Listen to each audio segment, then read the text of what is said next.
Let's say that you want to download WhatsApp, but you can't do that via Play Store. If that's the case, well, welcome back to HardReset.Info. In this video, I will show you exactly this, how to install WhatsApp without using Play Store on the VIVO X200 EV. Let's begin.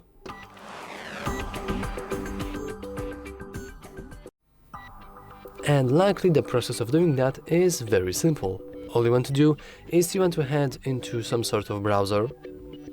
You can enter new tab and now simply start typing in WhatsApp.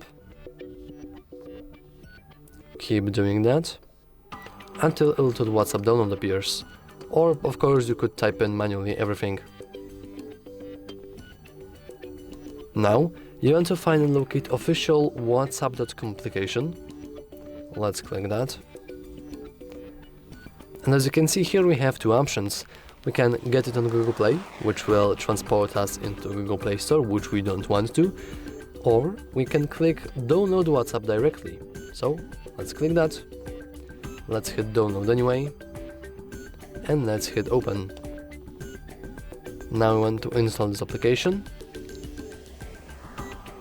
and boom, we can now open and we have freely and newly installed WhatsApp without even an ounce of a Play Store.